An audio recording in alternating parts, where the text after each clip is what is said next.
9. juuli suvekooli koolitund on teooria mõttes alanud, aga meenutame siis täna hommikust õuesoleku aega, et mida te seal praktilist õppisite, mida tingimata ka inglikoolis tarvis läheb.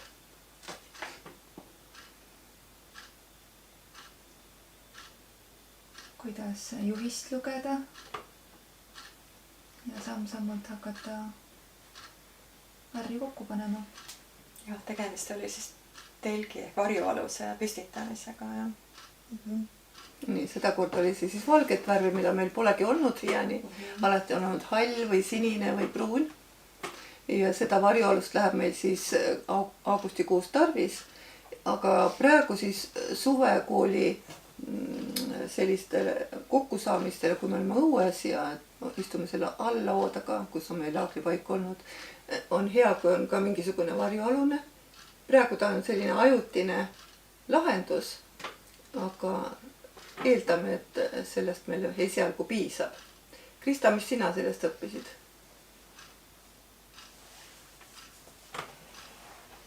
No seda pea kaasas hoidmist. Nii. Et üks asi on ise kohe mõelda, aga teine asi on see ka koos teistega nagu kaasa mõelda ja või saada aru, et kuidas see üldine mõte käib.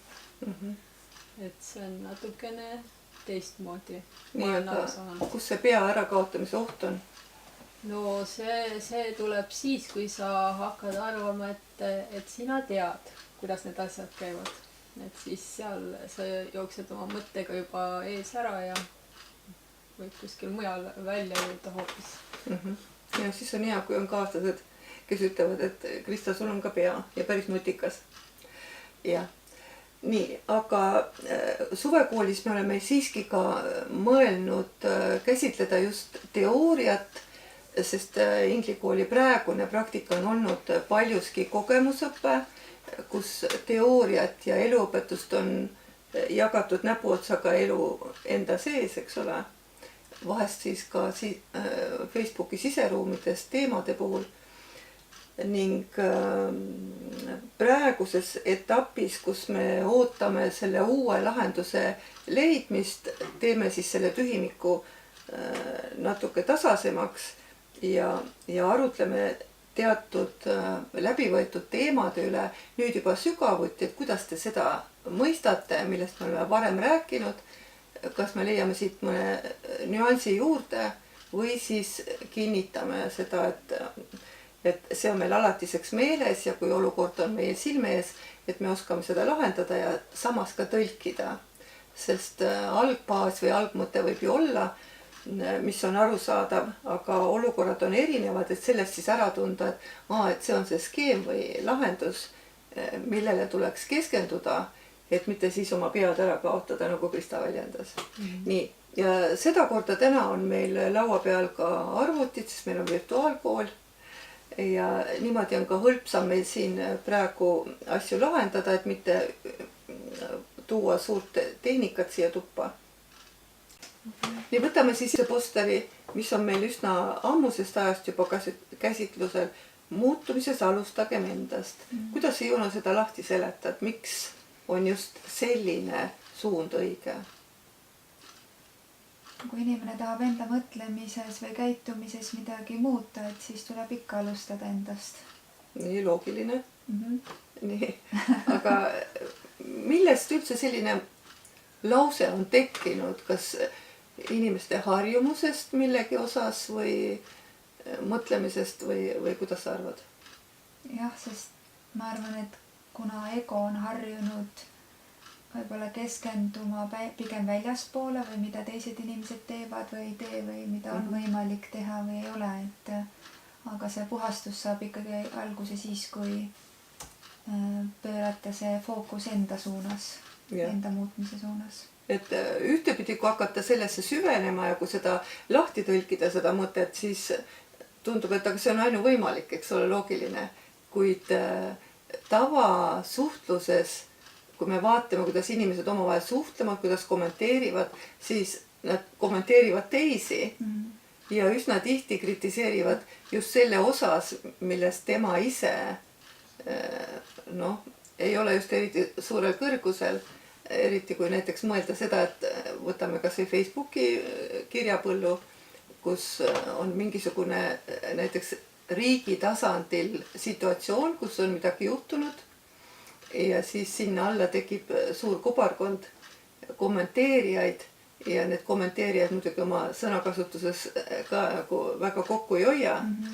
Ja siis see, milles nad süüdistavad neid, kellest artiklis on jutt, tegelikult näitab 3 näpuga tagasi enda poole, et pigem vaata kallis ennast, et kuidas sa käitud ja kuidas sa mõtled. No ma arvan, et te saate aru sellest, ma ei taha nagu väga detailidesse laskuda.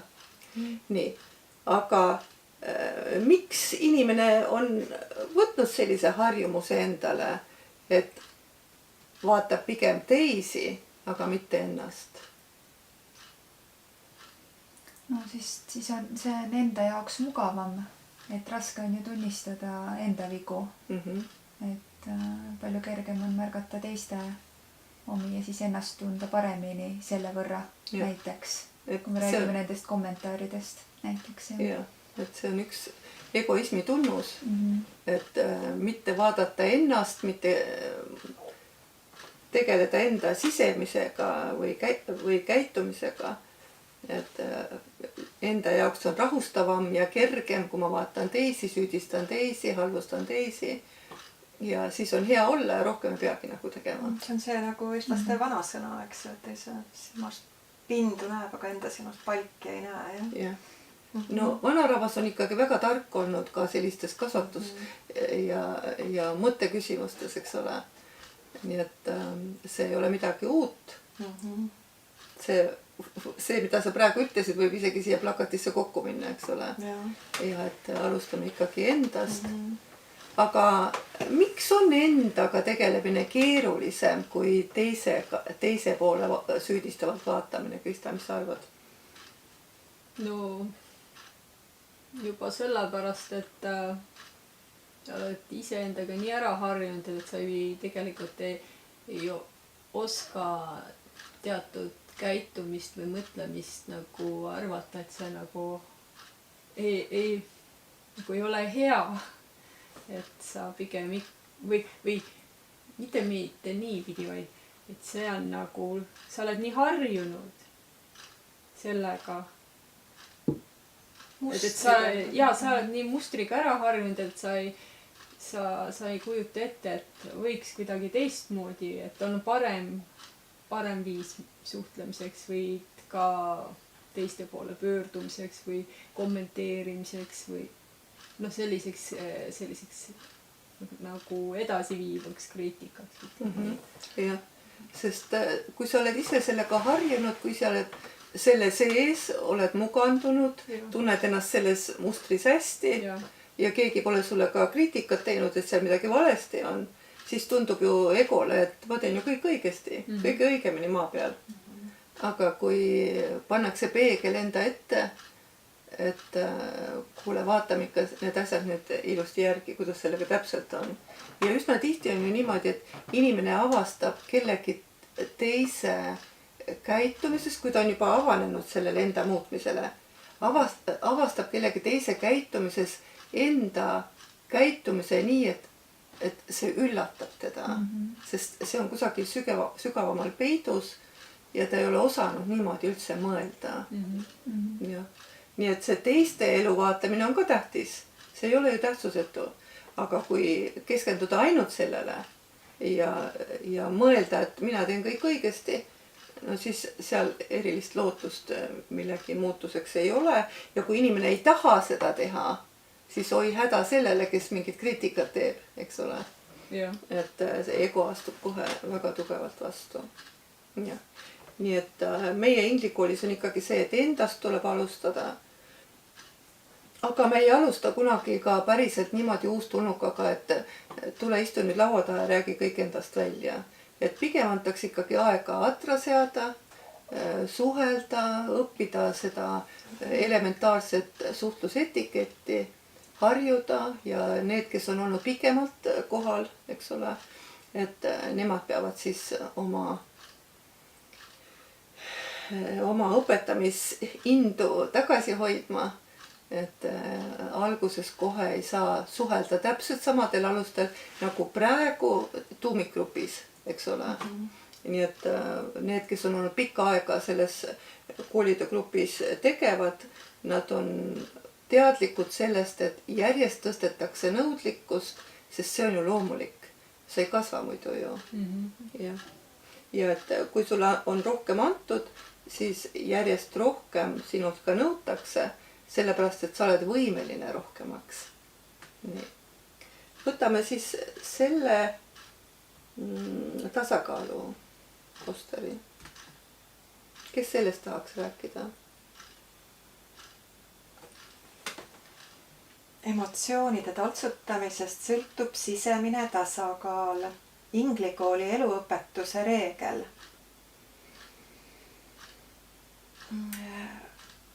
Mina mäletan seda siin koolis õppimise ajal, kui tuli see teadmine teie poolt siis, jah?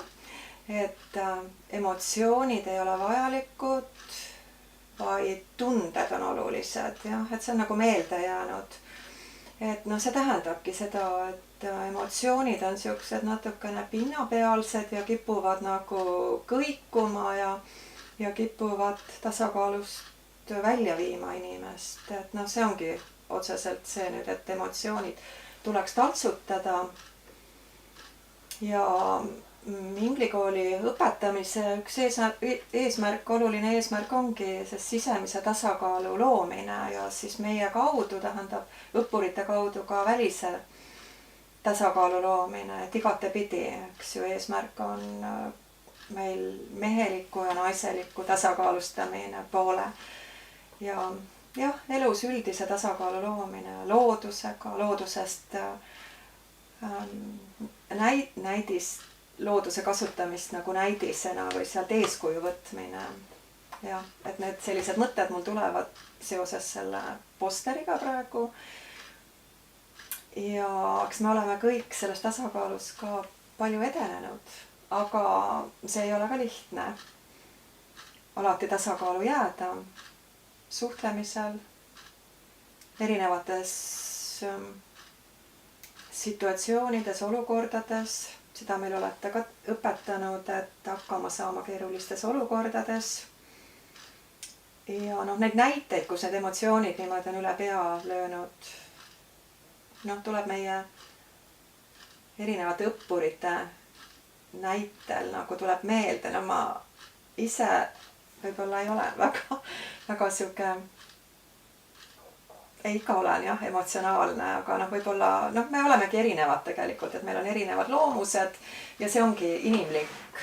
Ja ega te ei suru nagu neid inimeste erinevaid loomusi ka kuidagi niimoodi alla, et me kõik oleme erinevad, aga tasakaalu saavutamine on jah oluline. Jah. Et emotsioonid on seotud rohkem egoga.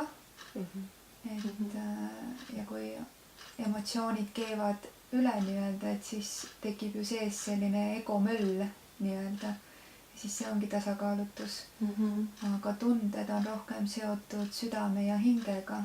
Et siis seda enda sees on tegelikult, kui olla mõlemat poolt kogenud, et siis enda sees on see äratajutav ja tunnetatav.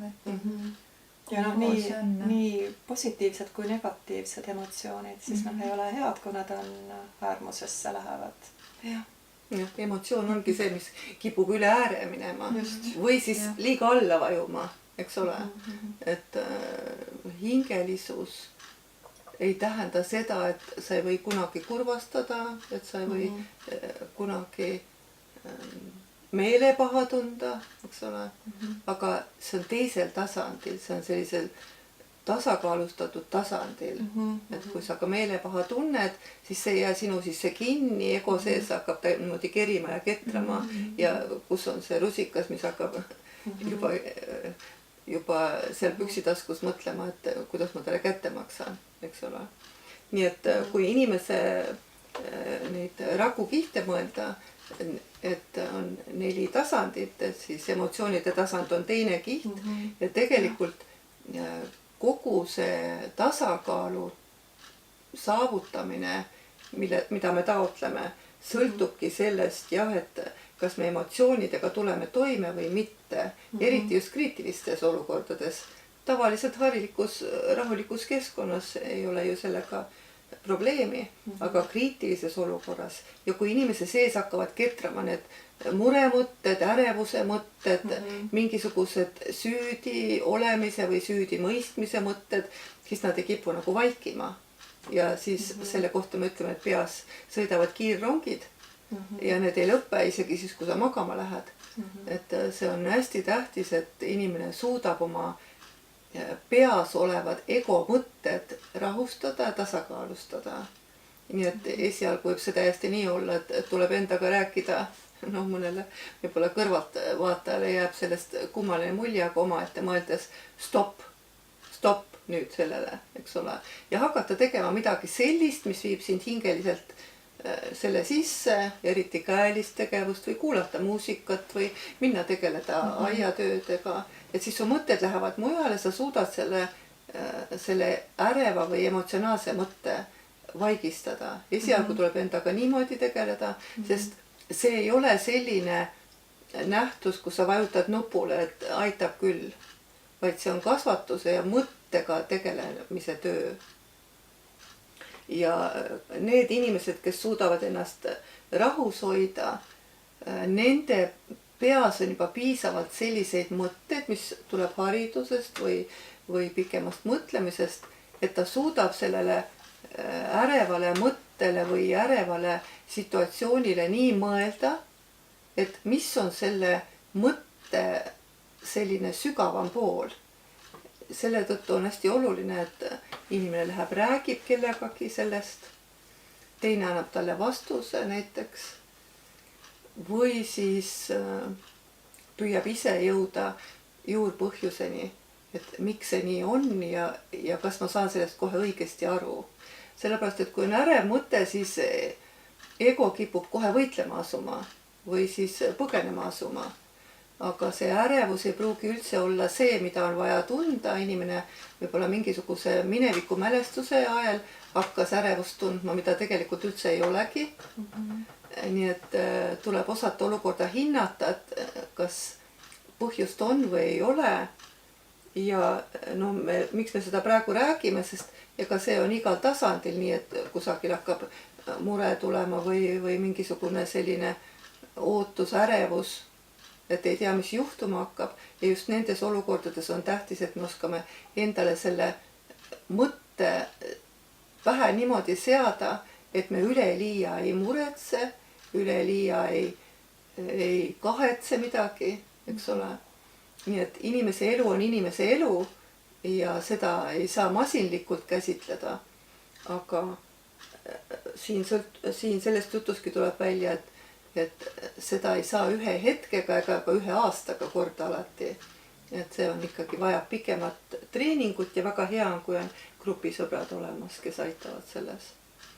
Aga see muutus on ka väga tunnetatav, jah, et tegelikult varem oli siukest papistamist ja kahetsust ja hirmu ja et see on nagu sama, et see hetkes elamine rohkem on nagu see kohal olemine ja et ma ei tea, mina tunnetan küll nagu selgelt muutust, ma ei tea, kuidas teie. Et võrreldes varasema ajaga, jah. Nii et, jah. Ja sa tõid praegu siit sellise asja õigesti lauale, et ma tunnen pabistamist ja enne ütlesid, et mõnel õppuril, me räägime oma õppegrupist, eks ole, ilma nimeteta, aga me oleme kõik ühes paadis ja see ongi ravitegevus, kus vaadatakse ühte teist ilma hinnangut andmata. Et see sõltub inimese temperamendist, et kellel on keevam temperament, eks ole, koleerilisem ja kelle sees kiiremini hakkavad sellised egomõtted tööle. et temal on väga raske ennast rahuolekusse manitseda, aga samas jälle keegi teine, nagu sa isegi ütlesid, eks ole, et sa oled vaiksema loomusega, aga sinus võib tulla selline ärevus, eks ole, ka, et kas ma seda ikka kõik hästi tegin ja et ega ta lõppkokkuvõttes annab sama tulemuse välja, eks ole, et mõlemat tuleb rahustada ja väga tähtis on jah, et inimene nagu ise sellega toime tuleb, et üleliia ei ole vaja mõelda ja kui on mingisugune olukord, mida tuleb lahendada, siis võtame otsast kinni ja lahendame, aga ette ei hakka muretsema või oletama, et pigem eeldame, et kõik läheb hästi ja teeme need sammud ära, mida me praegu saame teha.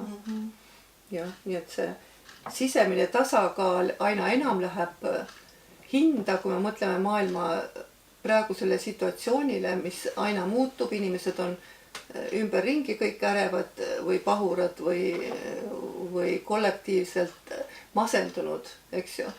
Et siis seal peab olema enda selline tasakaalustatud mõte ja hoidma ennast pigem sellel tasandil, et liiga palju ei loe neid mõtteid, mis on kirja pandud, liiga palju ei kuula neid ärevaid mõtteid, mida kusagil räägitakse, sest inimene nakatub sellesse, jah, et isegi kui sa seda ei taha, ta hakkab sinu külge kinni.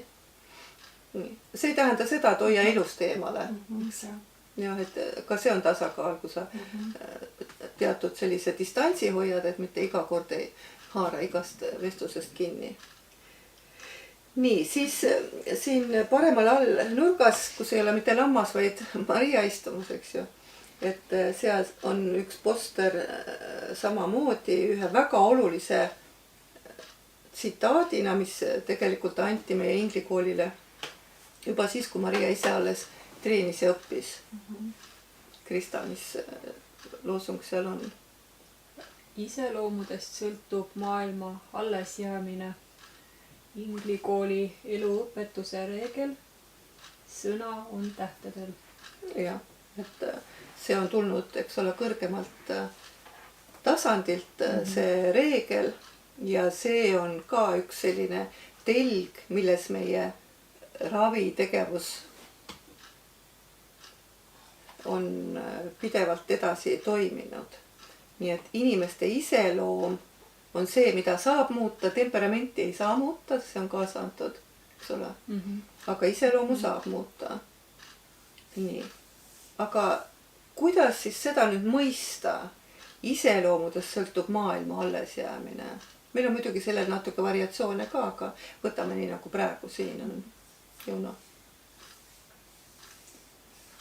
No, näiteks kui inimeste iseloomud on sõjakad, et siis see mõjutab seda, kuidas inimesed omavahel suhtlevad ja milline maailm meie ümber on, et iseloomudest sõltub väga palju. Jah. Kui me mõtleme praegu kas või nendele suurtele lahingutele, mis maailmas käivad ja mõtleme sellele, kes on algatanud sõda, siis järelikult on tema või nende, üks inimene ei tee kunagi seda suurt asja ära, et on tema iseloom on sõjakas ja selline, mis tahab teisi allutada. Ja ta leiab endale sellised kaaslased ja kui kogukonnas või riigis või rahvuses on sama mentaliteet või palju neid inimesi, siis saavad sellised võimule tulla. Teistmoodi ei ole see võimalik. Nii et seda me oleme ka lastele rääkinud, et väikesel lapsel tuleb hoida ikkagi silm peal, et ta iseloom oleks kasvatatud ja et ta iseendaga tegeleks. Eriti teismeline tegeleks iseendaga, eks ole. Sellepärast, et väiksemal lapsel ja noorukil on lihtsam oma iseloomu ravida kui täiskasvanul. Mis sa, Krista, arvad, miks see niimoodi on? No, eks selles on, et tegelikult täiskasvanud inimene on juba väga sisse kujunenud harjumuste ja mõtlemis- ja käitumismustritega. Ütleb selline keeruline kompleks. Ja kui hakata, kui ma mõtlen iseenda peale kas või, et kui hakkad seda muutma, millega sa nii väga ära harjunud olema, oled, siis vahepeal see tundub hoopis sedasi, et no ma mäletan neid mingeid mõtteid, et mis must siis alles jääb, et kui me võtame selle ära, tuttava asja. Et see tegelikult ütleks nii, et mingitel hetkel tundus päris hirmutav, et seda head asja seast veel ei näe, aga võta see mitte hea asi ära, siis on küll see tunne, et vaata see tasakaal ja ping kaob kiiresti jalge alt ära. Ja et inimene tunnetab ennast ju läbi oma mineviku ja oma kogemuste. See on tema elu ja tema kohver, millega ta reisib. Ja see suur ja seljakott. kohver tehakse tühjaks ja öeldakse, see kohver üldse ei sobi, et võta see teine. Ja siis mõtled, et kas selle kohvri sisse üldse pannakse neid asju, mis mul tarvis on ja mis kohver see üldse on, kas see minuga sobib. Et tegelikult jah, et see inimese elupagas ja kogemus on ju ääretult oluline, mida sa oled läbi elanud. Ja peab ütlema, et iga kogemus tegelikult on ääretult tähtis. No ikka jah. Aga et kui me tagasi vaatame elule ja tahame ennast muuta, siis need kogemused, mis ei tee meile au või mille üle me ise rõõmsad ei ole, mida teisedki meelsasti ei meenuta, need tuleks endas läbi sõeluda ja andestada ja mõelda, et aga ma teen nüüd teisiti. Ja vaat see teisiti tegemine on keeruline, eks ole, et siis sa pead ennast mobiliseerima millelegi uuele ja sa ei tunne ennast seal hästi, sest sa pole harjunud nüüd tegema. Ja, just. Ja igasugused muutmised või muutumised on just sellega seoses ja mitte ainult üksinda inimesel isiklikult, vaid kui on ka ühiskonnas muutused, siis see eelmine kord läheb ju kõik segamini ja keegi ei saa enam aru, et mis see siis nüüd praegu on, mida me kogeme ja kas see, mille poole me läheme, kas see on nüüd see, mida me õigeks võime pidada. Sisuliselt võib seda öelda ka praegu Eesti kohta, eks ole, et väga selget sihti ei ole, et kuhu see edasiminek on. Ja öeldakse küll, et kas me sellist Eestit tahtsime, aga millist siis, eks. Et siin ka paljuski ma olen mõelnud seda, et 35 aastat tagasi oli suur laulupidu, eks ole. Aga et kui tänast päeva mõelda, et kas paljud oskasid arvata, et me üldse siiani jõuame. Ja samas ka see, et kui toimus see suur lainetus ja kõik hakkasid tõusma, siis nad tõusid teiste inertsi ajal, aga nad ei teinud seda ju ise.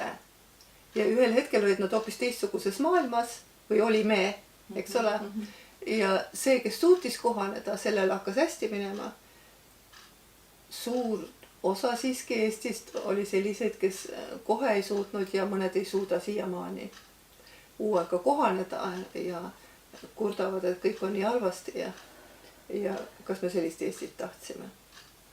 Nii et iseloomudest sõltub maailma allesjäämine tõepoolest ja iseloom võib ka moonduda, kui see ühiskonna ühisteadvus vajub liiga alla, siis inimesed muganduvad, eelmised põhiväärtused enam ei toimi.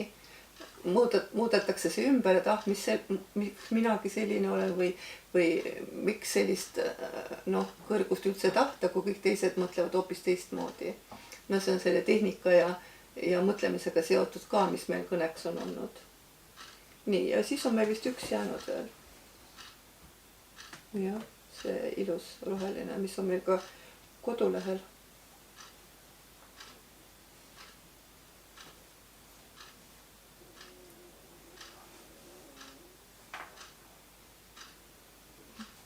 Nii. Kas ma loen või? No, sa ei pea luba küsima. Nii. Mõtlesin, et keegi tahab, aga jah. Elu on hetki kaasav kunst, mis loob inimhinge kogemuses ühtaegu ka ema Maarja sinisekuuelist looja hinge. Ingliterapeut Mariale Maa vaneminglite teenimiskanalist edastatud ja lõplikult redigeeritud anno 2016, 26. juuni kell 16:46. Jah, kell on praegu 15:16. Nii et 10 aastat tagasi peaaegu samal ajal, natuke hiljem juba, toimus siis selline kanaldamine, mille eel tööks võin ma öelda, et ma pidin minema linna ja ostma hõbehalli pliiatsi ja selle siis siia ahju peale üles kirjutama. Nii. Ja see on praegugi siin näha.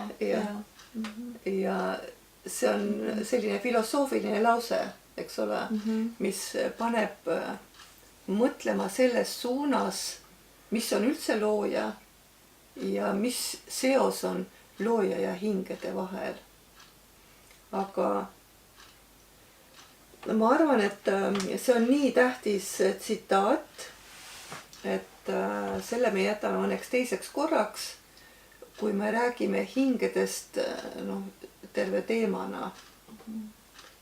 Kuid kui keegi tahab praegu selle kohta midagi kommenteerida, midagi lihtsat, mida ta on mõelnud või kuidas ta sellest aru saab, siis see võimalus on. Et elu ja looja on ka pidevas muutumises, et miski ei seisa paigale. Et nii nagu meie saame siin kogemusi, see muudab ka nagu sellist vaimset maailma. Vähemalt mina olen niimoodi aru saanud, kuna meie hinged on seotud loojaga ja enda kõrgema olemusega ka. Ja looja kogeb meie tegevuse ja kaudu, et seda nagu erinevad vaimsed liikumised ju tegelikult seda ka väljendavad niimoodi, et me loome nagu oma tegevusega looja kogemusi, et see on nii võimas, kui sellele mõelda, et jah.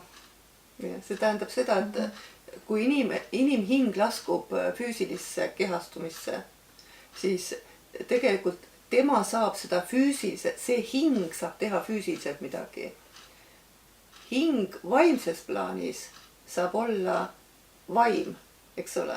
Ta saab luua vaimses plaanis energeetiliselt, aga ta ei saa füüsiliselt ise midagi teha, vaid tal peab olema neid, kas jõudusid või kehastunuid või masinaid, mis aitavad selle füüsilises maailmas ellu viia. Ja vot seda on siiski tavainimesel, kes elab maises elus, füüsilises elus, praktilises inimelus, on väga keeruline mõista, kui ta sellesse vaimsusesse ei ole veel sisse astunud.